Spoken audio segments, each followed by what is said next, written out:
Hi, you're tuning into Awani Review with me, Cynthia Ng. Now, on this show, we speak with leaders and inspiring individuals shaping the future of business and the society. Joining me on the show today is a very special person. She wears many different hats.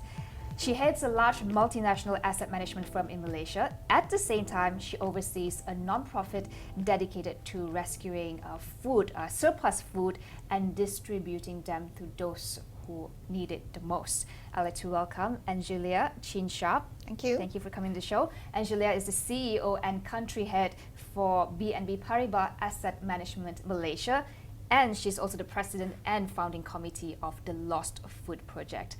Now, Angelia, first of all, I would like to know more about you, your story, right? How did you begin your journey in volunteerism? Because as a CEO, there are a million things to accomplish, but like everyone else, we have 24 hours a day to do so.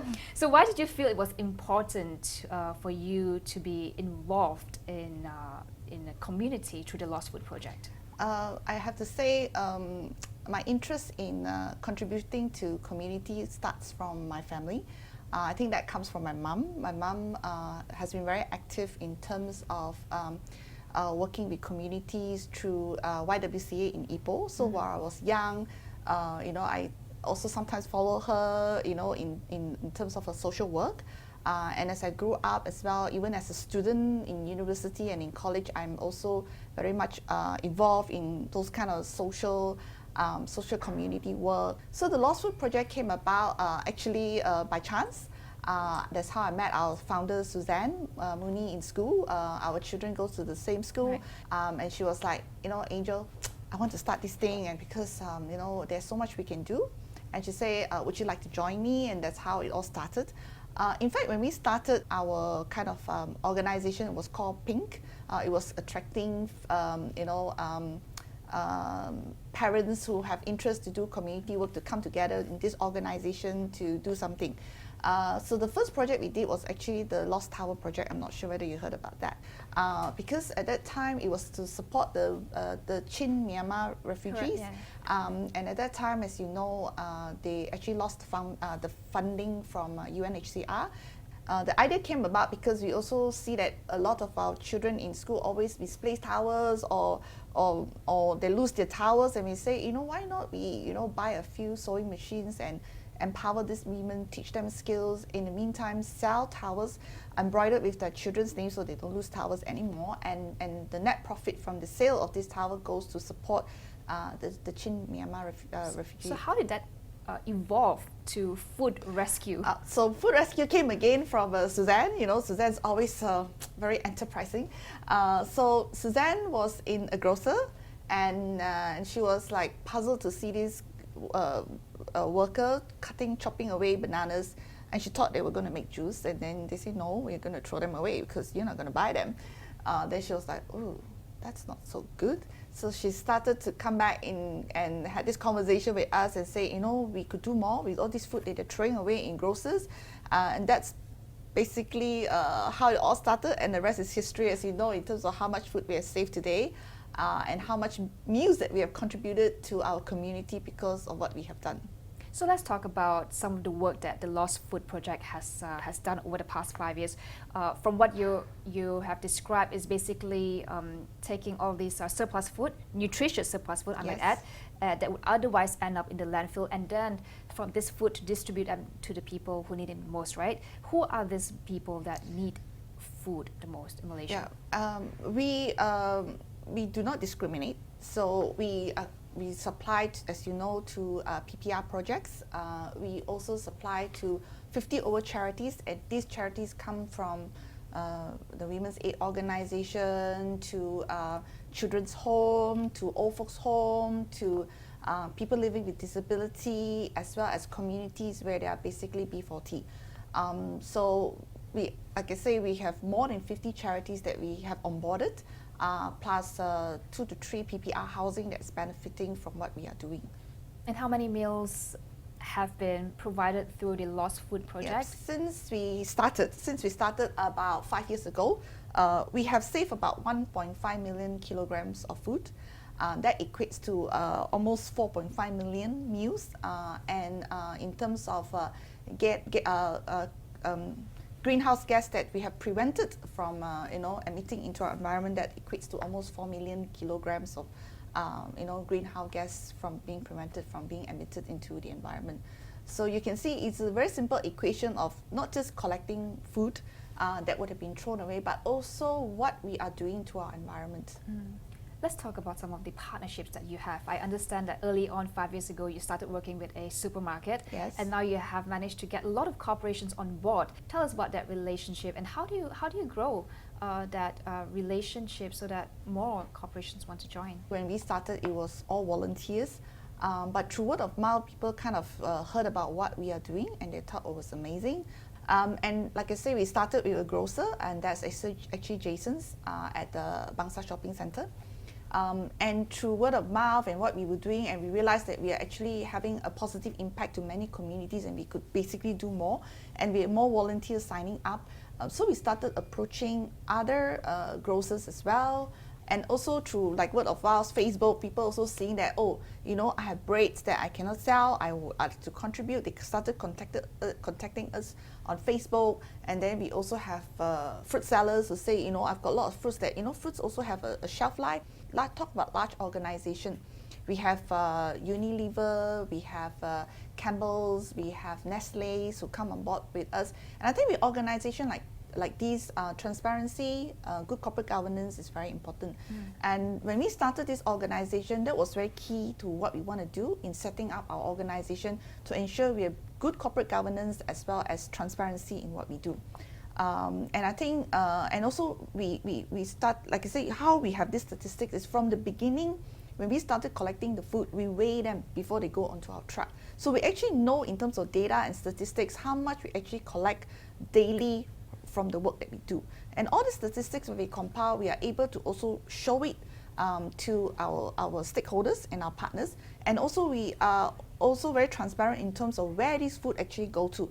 If you talk about, like I say, what I mentioned, more than 50 charities that we have that we onboarded, it's not like we just sign up any charity. They have to sign proper agreement with us. We actually visit all these charity organizations to make sure they're legitimate. For us, we are giving food. I'm not giving money. I don't need, if you don't have audited financial statements, it's not a concern for me. All I need to know is in your organization, in those homes that we are going to give you food, we want to make sure that are there 60 children as they say they are? Are they being run properly? If I'm going to give you food, are you going to make sure you're going to feed the people in your home?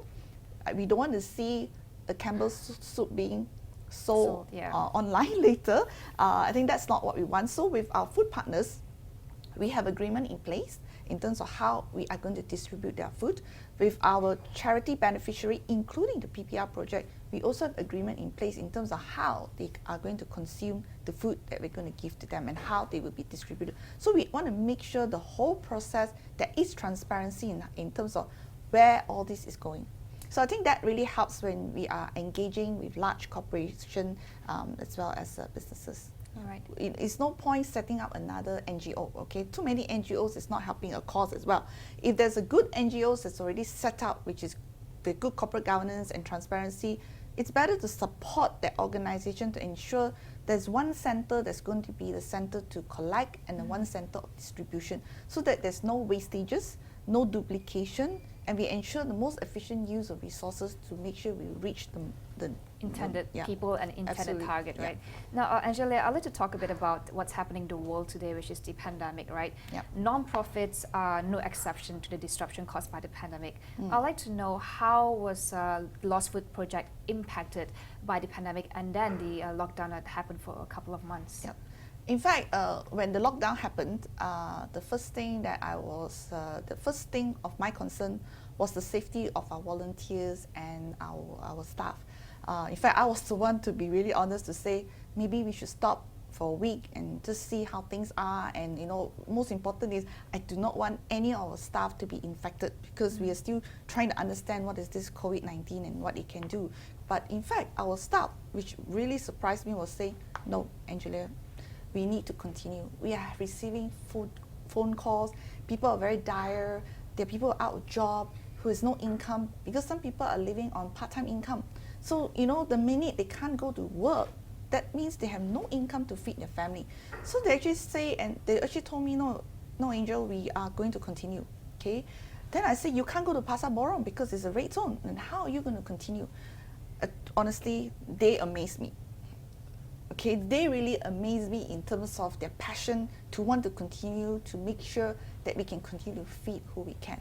So we decided, okay, we cannot maybe reach out to 50 of our charities. We therefore have to prioritize who is the greatest in terms of need, and we try to help them first. Of course, we can't go to Pasar Borong, which is our largest hall in terms of food collection.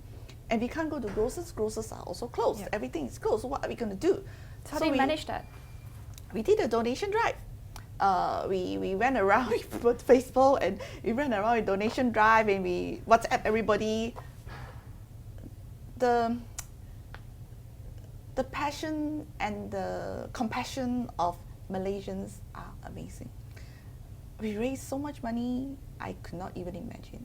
Those money, we bought food hampers so that we can continue to feed those who are in greatest need. So, kita jaga kita, right? That spirit is amazing. I couldn't even see that coming. And the passion of our people to want to continue this work, you know, at the risk of their family safety, it's amazing, you know. So we actually fed a lot. I can share with you in this from March to June. We actually, in terms of kilograms of food that we distributed, 133,000 kilograms of food. That equates to almost 400,000 meals that we have actually given out to our community.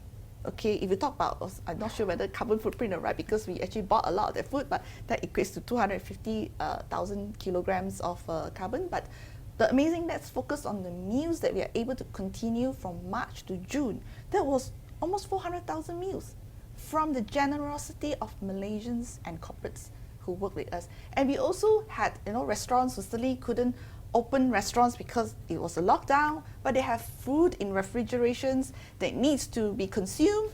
So they started also distributing the food to us. They contacted us and said, look, I've got 1,000 trays of egg. What am I going to do with it? So they contacted us and they gave us those eggs, and we also helped to distribute them. So all this, this is just, you know, how people just come together to help each other, whatever means they could. It could be food partners, it could be individuals who can't go on the ground and say, look, I really want to support what you're doing. I give you this money. Please help to buy food hamper, because I can't go to distribute the food. I give you the money. If you've got the resource to do it, please do it. That's how.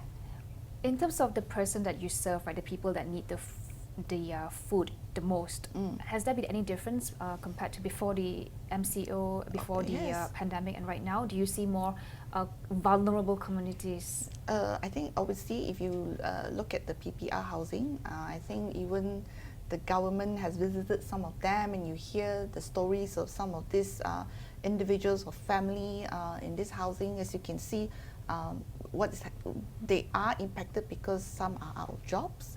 Some have no choice. Their company asked them to probably stay at home for a few more months, and you know, resources are also cut more than 50% in some businesses. Did you have to ramp up your operations with the Lost Food Project to cater to this increased demand for people who are hungry, people who need food? We have to ramp up, but we cannot ramp up the number of resources. We couldn't allow our volunteers to come in for their safety, so we depended mostly on the staff that we have, you know, led by Shazwan. You know, he's amazing. We also have a few volunteers like Tracy who came together.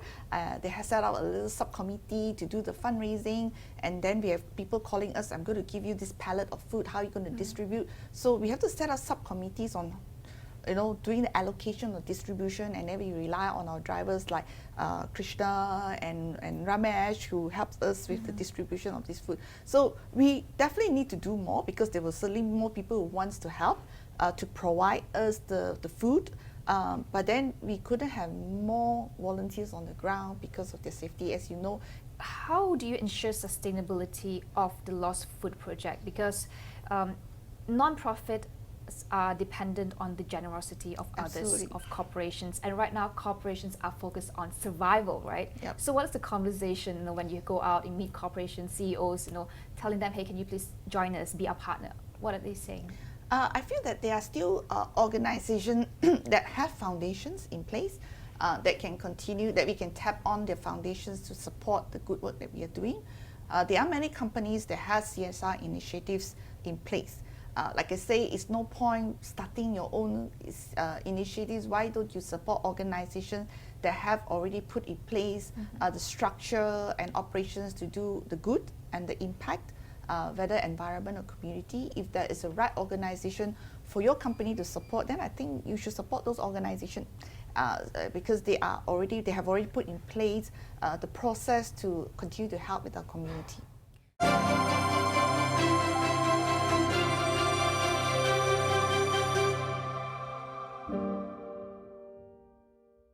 Now, Angelia, I'd like to switch gears and talk about what drives you, right? What motivates you to do this on the side of you already have a busy job running a large asset management firm. So tell us about, it must be quite challenging, to make time to do something extra, and it's something that you need drive to sustain because you want this to be a long-term project. Absolutely.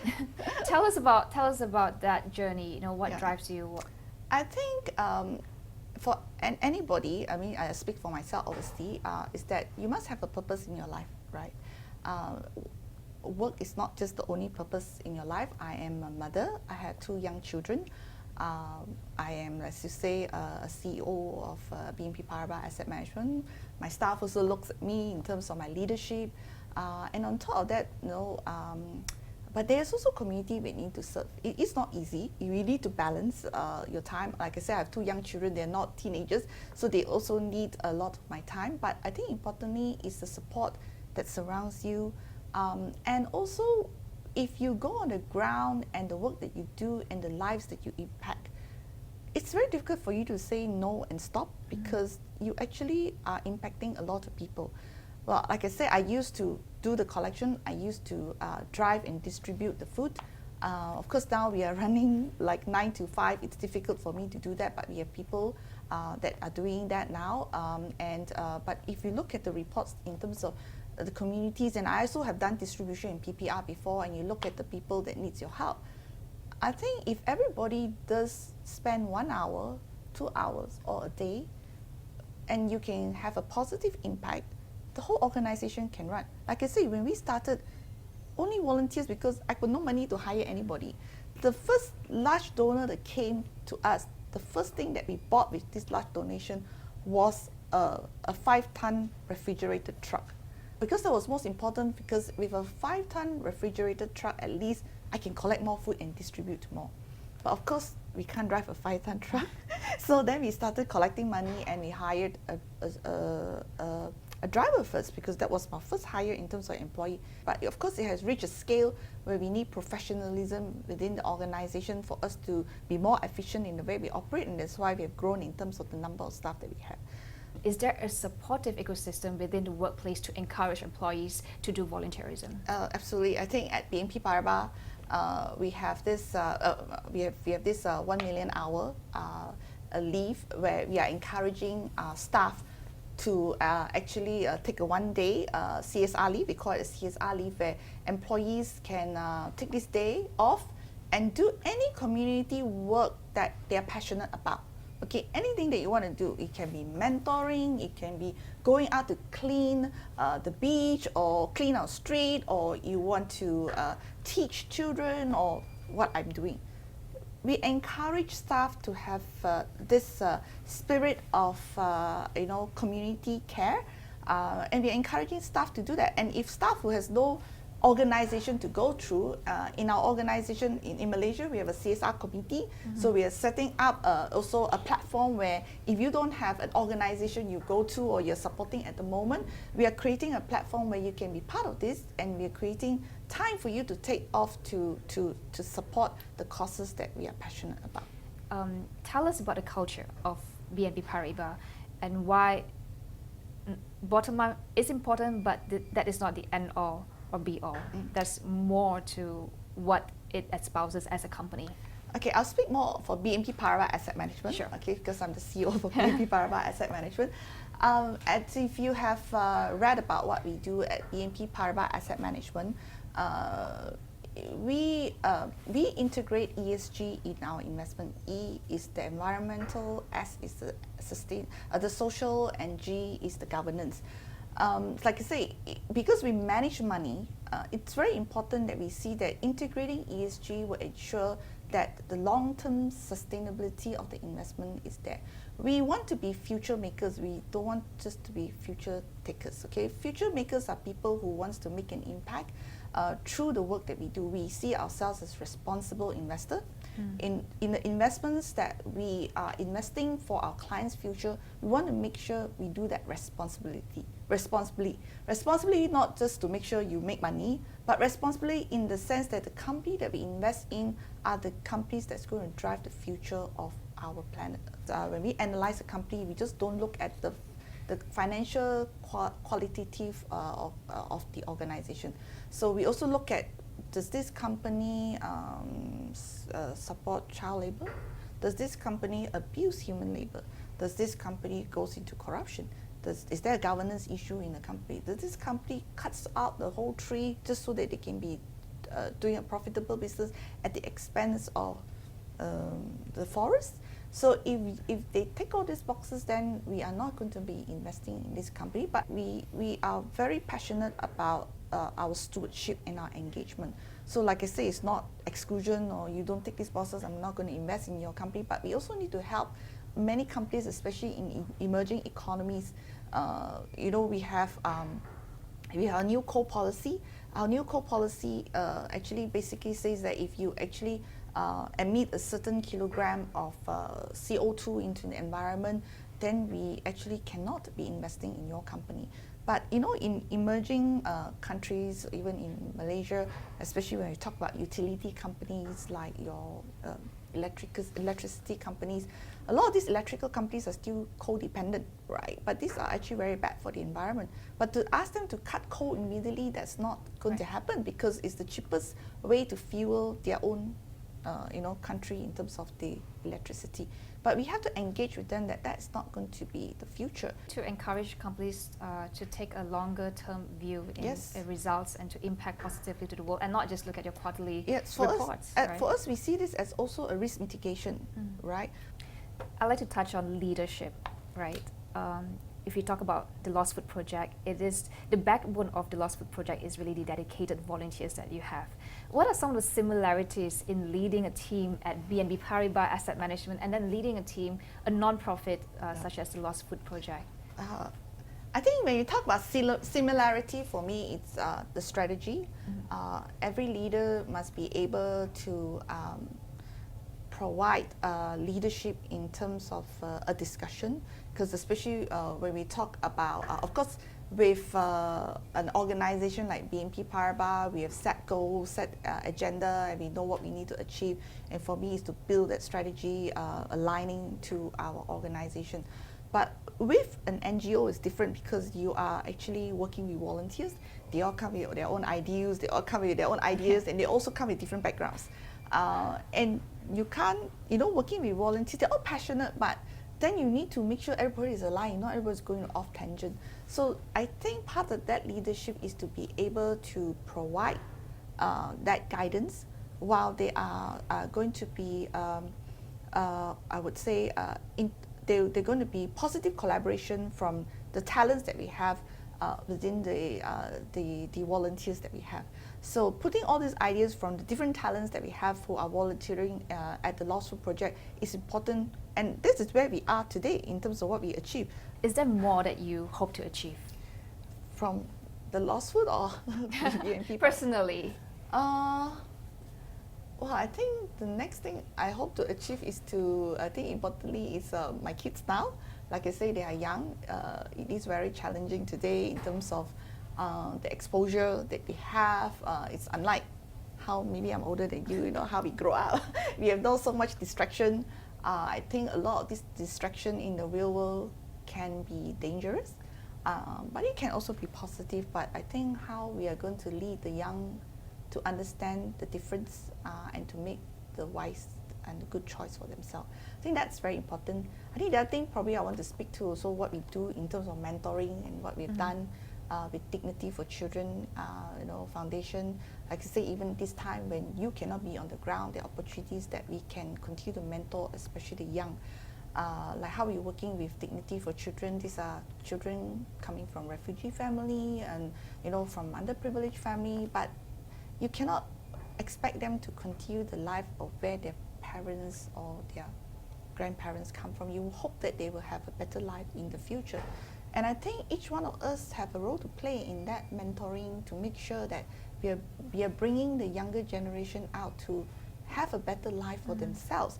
And because if they come up from that cycle, it's going to benefit their family, right? So I think that's very important. The same thing with the Lost Food Project. We are impacting a lot of lives from what we are doing. The food we save provide meals to family. It helps children to want to go to school, at least with a healthy and alert mind without thinking about food that they can study for their own future.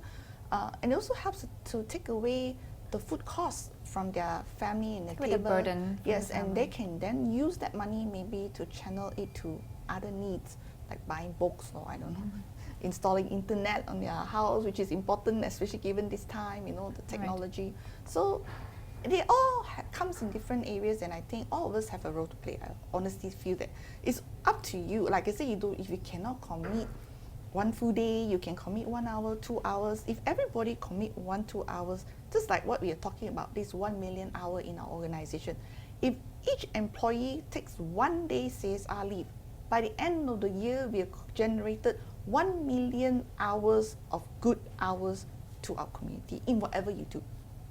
Right, so it's the same equation. All right. Thank you so much, Angelia, for sharing your thoughts. And it's wonderful what you are doing right here in BNP Paribas Asset Management and the Lost Food Project. Wish you all the best with your initiatives. I have to say, it's not just my word. There are a lot of passionate and amazing people. And the so dedicated volunteers give credit to all of them. So. All right. Thank you so much, Angelia, for sharing your thoughts and your time. You've been watching Awani Review with me, Cynthia Ng. We'll see you again in the next episode. Goodbye.